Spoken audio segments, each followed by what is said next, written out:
I'm telling him or her,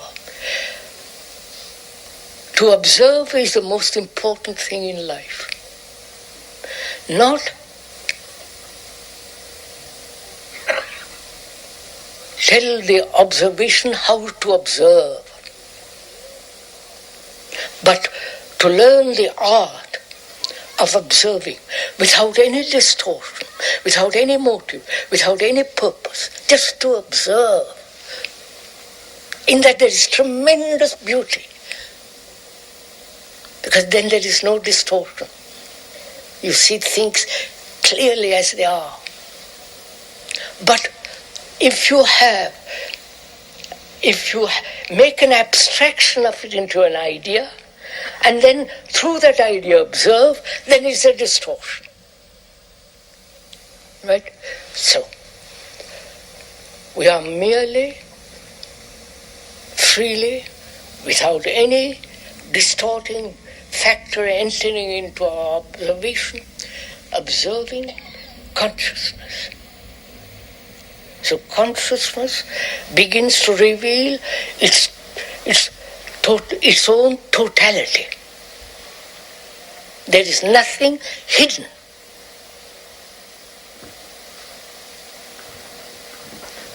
It is because the content, which is our hurt, our greed, our envy, our happiness, our beliefs, our ideologies, all that makes up consciousness. The past traditions, the present scientific or factual traditions, and so on, so on, so on. All that is our consciousness. To observe it without any movement of thought. Because thought has put all the content of our consciousness, thought has built it. When thought comes and says, this is right, this is wrong, this should be that, you are still within the field of consciousness, you are not going beyond it. So one has to understand very clearly the place of thought. Thought has its own place in the field of knowledge, technology and all the rest of it. But thought has no place whatsoever in the psychological structure of man. When it does, then confusion begins. Then contradiction. Then all the struggles, the images about you and another. All the rest of it follows. So, the art, as we said, art, the meaning of art means to put everything in its right place.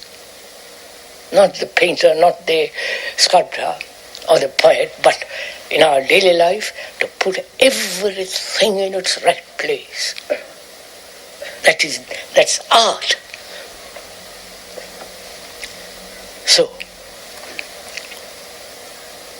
can you observe? Can you observe your consciousness? And does it reveal its content? Not bit by bit, but the totality of its movement. Then only is it possible to go beyond it. Not through analysis, which we talked about, because analysis implies the analyzer and the analyzed, the division, the problem of time in division. And when you analyze, each analysis must be totally complete. If there is not complete analysis, then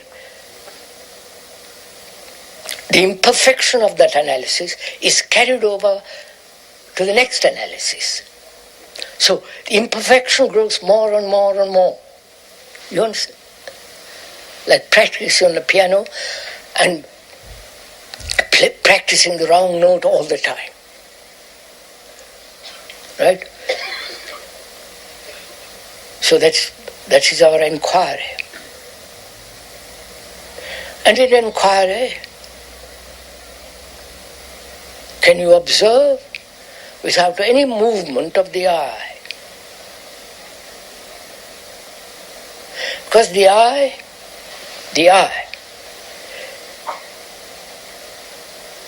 has effect on the brain.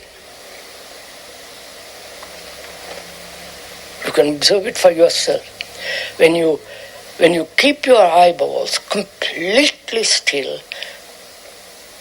observation becomes very clear. Because the brain is quietened. You can experiment with this. This is not a trick for something further. It's like going to a guru and learning a few tricks. There is a lovely story, I must tell you about it.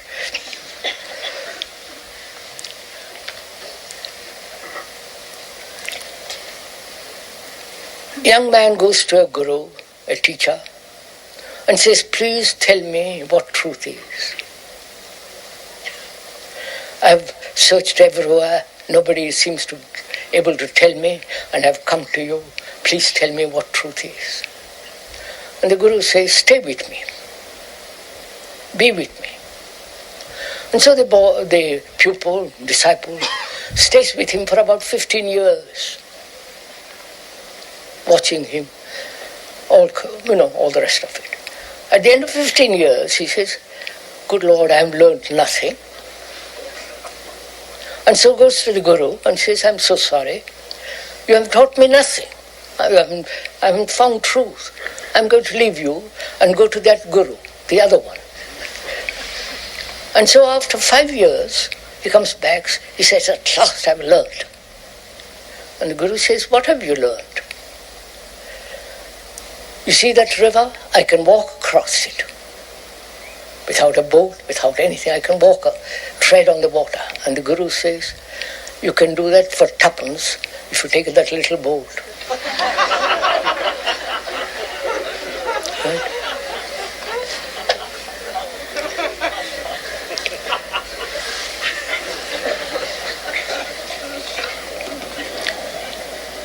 I think you should bear that story in mind when you approach any gurus.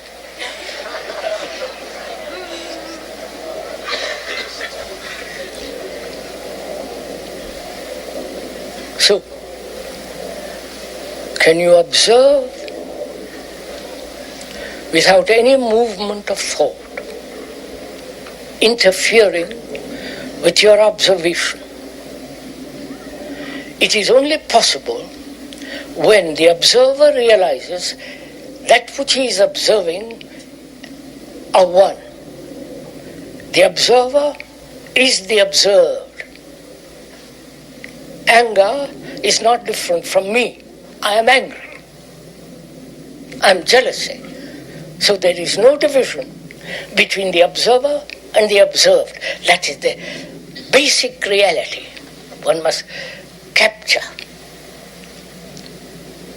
And to observe without the observer, just to observe, then you will see the whole of consciousness, the whole of it begins to reveal itself without your making an effort.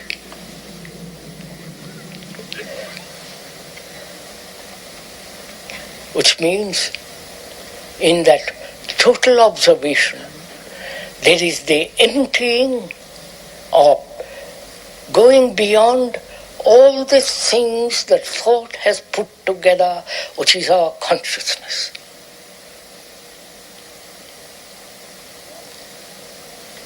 The reality which thought has made, is not truth.